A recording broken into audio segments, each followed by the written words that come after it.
Mesdames et messieurs, bonjour, ravi de vous retrouver. Bienvenue à cette nouvelle édition de notre programme Autour du monde. Alors, commençons l'édition d'aujourd'hui avec la couverture qu'il y a eu il y a quelques instants du Premier ministre Dr Mostafa Madbouli qui a inauguré ce matin le siège de l'Université de Badia à la nouvelle ville du 6 octobre en présence du ministre de l'Enseignement supérieur et de la Recherche scientifique Dr Ayman Achour et du ministre du Sport et de la Jeunesse, Dr Ashraf Sobhi, et de plusieurs hauts responsables et hommes d'affaires. Cette université est fondée en collaboration entre la campagne de Palm Hills, pionnière dans le domaine de la promotion immobilière, et la compagnie Ta'lim pour les services de l'administration, et qui s'avère également une entreprise géante œuvrant dans le domaine de l'enseignement supérieur en Égypte.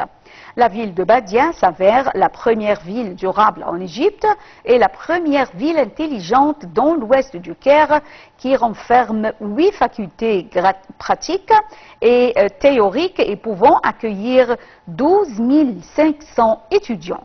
Le début des cours commence dans l'université en septembre courant dans 5 facultés dont la médecine, la faculté de médecine dentaire, la physiothérapie, l'administration et l'économie appliquée et la faculté de l'informatique et des sciences de l'information.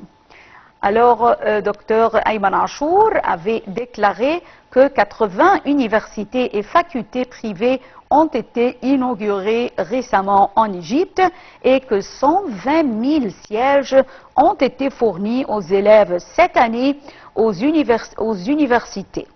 Et plusieurs médailles sportives en ce qui concerne le domaine sportif ont été remportées par des universitaires qui sont inscrits dans des universités privées ou diplômés des universités privées, dont les 5 médailles remportées récemment aux Paralympiques de Paris. Dr Mostafa Madbouli, le Premier ministre, a déclaré, lui, qu'en 2014, 50 universités seulement étaient fondées en Égypte, mais aujourd'hui, on trouve le double de ce chiffre, soit 100 universités qui se trouvent actuellement. Il a ensuite déclaré qu'un partenariat entre les universités publiques et celles privées a eu lieu et que l'Égypte vise à être le hub de l'éducation.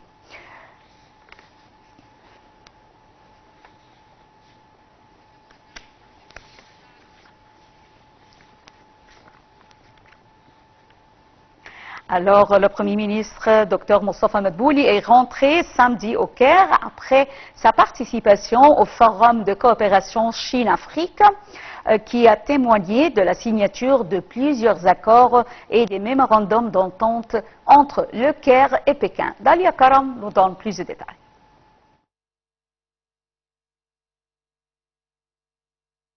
Le Premier ministre égyptien Mostafa Madbouli a représenté le président Abdel Fattah al-Sisi au forum sino-africain qui s'est tenu du 4 au 6 septembre à Pékin. Il a assisté à la cérémonie d'ouverture du forum, à un dîner officiel offert par le président chinois Xi Jinping et son épouse, ainsi qu'à plusieurs sessions de haut niveau axées sur le renforcement de la coopération entre la Chine et ses alliés africains. En marge du forum, le Premier ministre a assisté à la signature des contrats définitifs pour un ensemble de nouveaux projets au sein de la zone économique du canal de Suez, notamment les industries chimiques et alimentaires, la production de brun et la fabrication de composants pour des projets d'énergie renouvelable. Ces projets devraient générer des investissements supérieurs à 1 milliard de dollars. Il a également assisté à la signature de 5 protocoles d'accords qui ouvrent la voie à la création de 3 usines de production de câbles à fibre optique et d'équipements de télécommunications et de 3 centres d'exportation de services d'externalisation, créant ainsi 800 emplois. Ces projets couvrent des domaines tels que la conception de circuits électroniques, le développement de logiciels, la recherche et le développement dans les réseaux optiques, les technologies de transformation verte, les semi-conducteurs, ainsi que la création d'un fonds d'investissement technologique de 300 millions de dollars, d'un centre de données et de 4 centres de formation et laboratoires. Ces installations devraient permettre de former et de renforcer les capacités de plus de 3 250 spécialistes. Lors du forum, le Premier ministre a prononcé un discours lors d'une session intitulée transformation industrielle, modernisation agricole et développement vert. Intervenant, M. Madbouli a souligné que la modernisation de l'agriculture est aussi importante que la modernisation de l'industrie pour assurer la sécurité alimentaire à travers l'Afrique. L'agriculture est un élément fondamental de l'économie de nombreux pays africains, contribuant à plus de 25% au PIB du continent, a noté M. Madbouli. Il a souligné l'importance de mettre à jour les pratiques agricoles pour répondre aux défis socio-économiques auxquels l'Afrique est confrontée, d'autant plus qu'elle est la plus vulnérable aux effets néfastes du changement climatique. Le Premier ministre a noté que l'Égypte s'efforce d'accroître sa productivité, d'assurer la sécurité alimentaire et de tirer parti de la technologie moderne fournie par la Chine grâce à son soutien technique et technologique ainsi qu'à l'échange d'expertise. En marge du forum, le Premier ministre a également rencontré des chefs d'entreprise chinoises de premier plan, dont plusieurs opèrent dans la zone économique du canal de Suez pour discuter de l'état d'avancement de leurs projets et de leurs futurs plans d'expansion en Égypte. Le Premier ministre Dr Mostafa Madbouli a affirmé que les nouveaux programmes et engagements annoncés par le président chinois Xi Jinping contribueront à renforcer le partenariat sino-africain dans divers domaines et à faire progresser les efforts pour parvenir à un développement global en Afrique.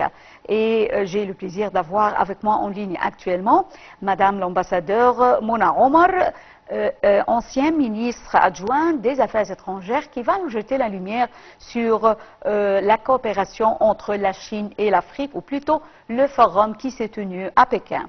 Bonjour Madame l'ambassadeur, Votre Excellence, Madame l'ambassadeur Mona Omar, bonjour. Bonjour à vous. Bienvenue. Et à tous les interlocuteurs. Bienvenue.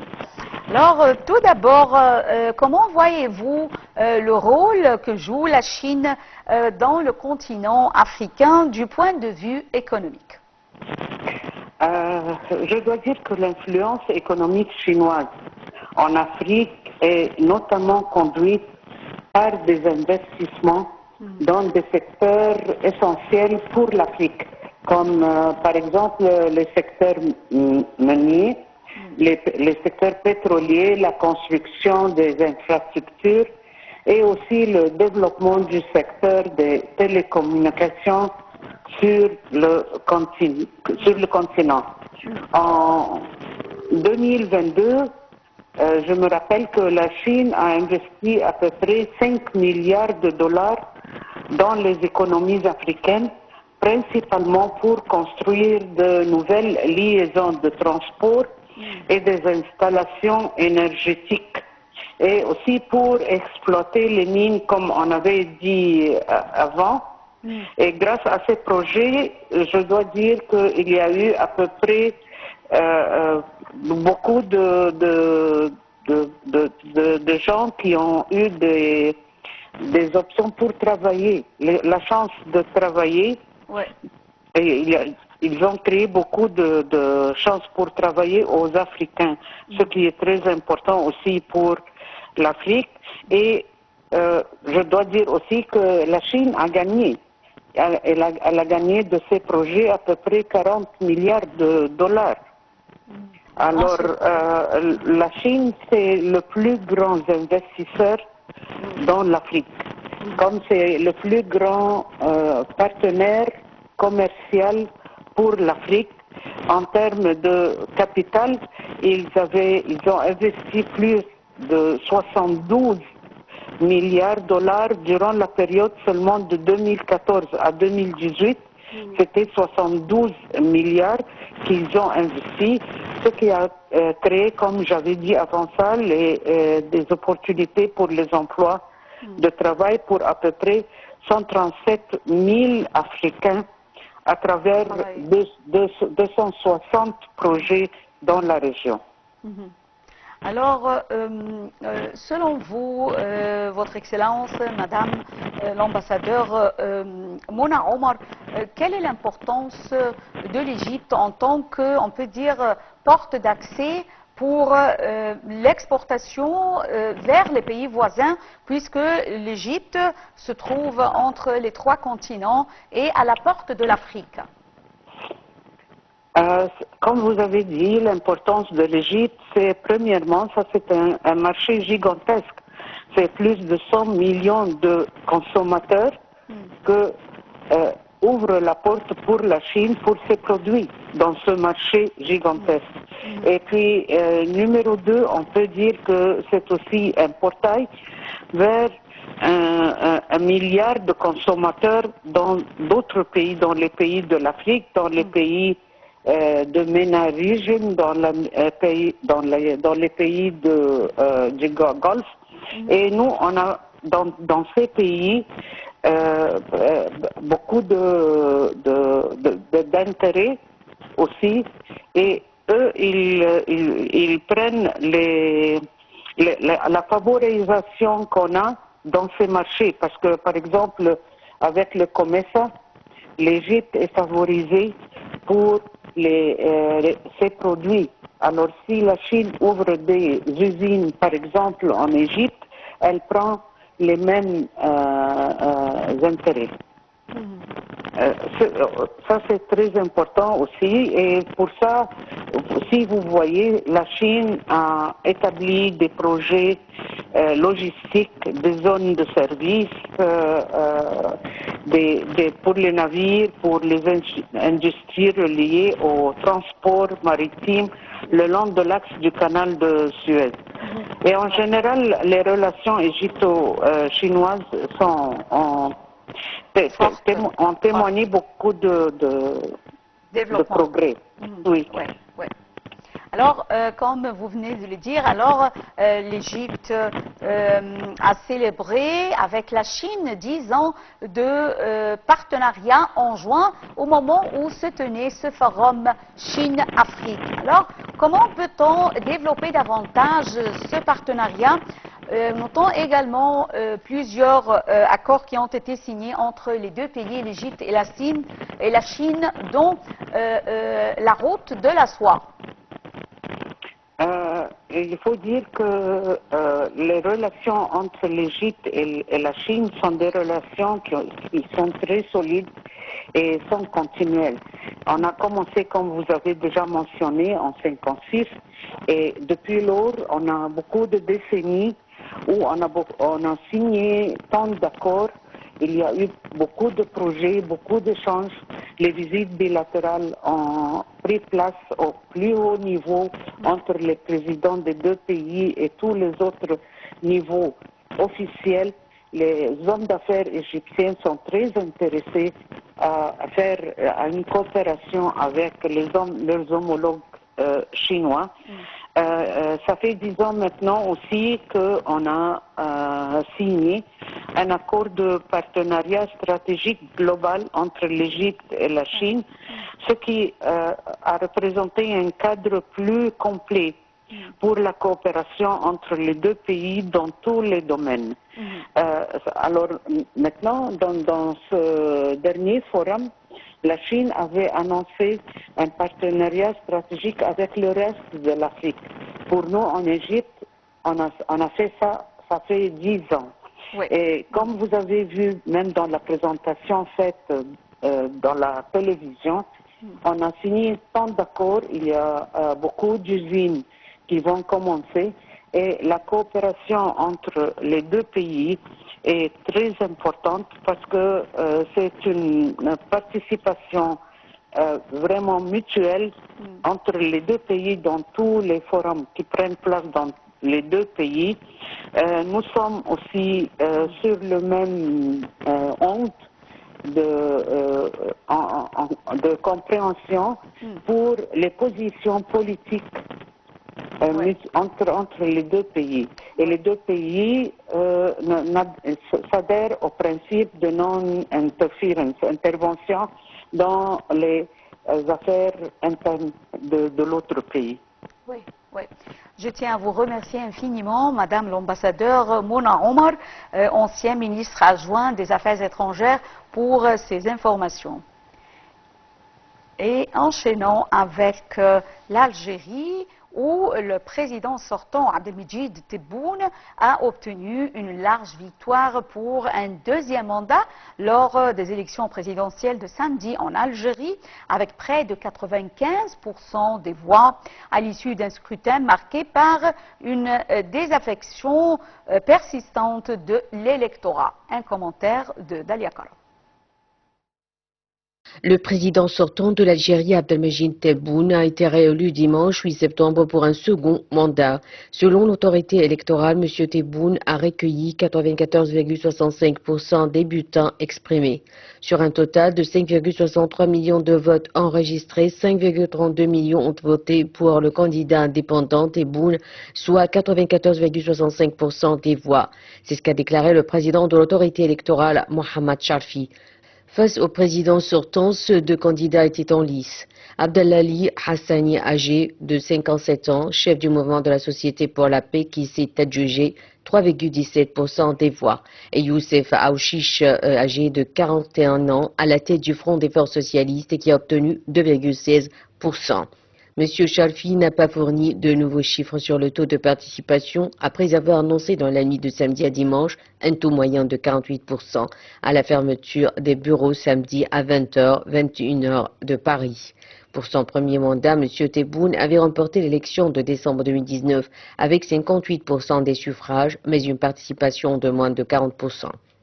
Le vote s'était tenu en plein Hirak, mouvement pré-démocratie réclamant un changement du système en vigueur depuis l'indépendance de la France en 1962, et de nombreux partis avaient appelé au boycott. L'élection de 2024 a été marquée par une large transparence et a reflété la maturité électorale du peuple, s'est félicité le président de l'autorité électorale. M. Tebboune a lui promis de revaloriser retraites et salariés, 450 000 nouveaux emplois, des logements, et de faire de l'Algérie la deuxième économie de l'Afrique. Changeons un peu de sujet, mesdames et messieurs, avec la sécheresse. Alors, le gouvernement namibien a annoncé l'abattage de 700 animaux sauvages pour combattre la sécheresse record et ses efforts dévastateurs sur la population. Une décision qui ne fait pas l'unanimité. Shamsenemi nous donne plus de détails.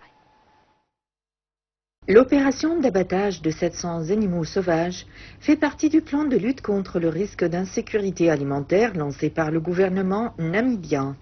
L'abattage d'une centaine d'animaux sauvages devrait permettre de distribuer de la viande aux populations les plus vulnérables. Cela devrait aussi permettre aux parcs nationaux d'avoir plus de réserves d'eau en ces temps difficiles.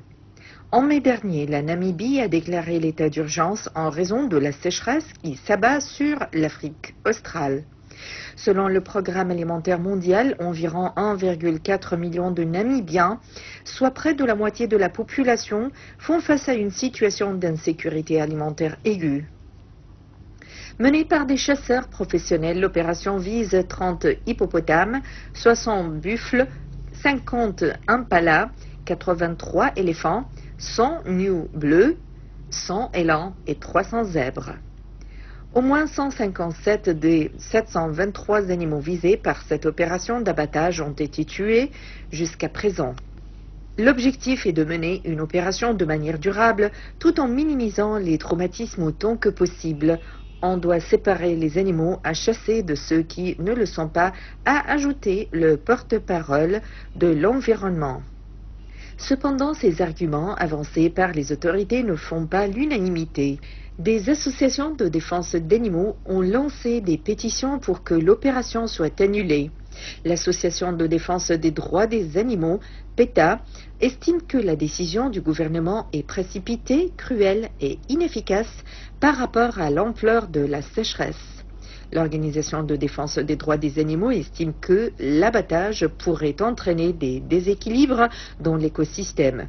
Conformément à l'interdiction internationale de la vente d'ivoire, les défenses des éléments abattus seront stockées dans des entrepôts du gouvernement. Mesdames et messieurs, fin de cette édition de notre programme Autour du monde concernant l'Afrique. Mais restez avec nous sur NAL TV International. Merci et bonne journée.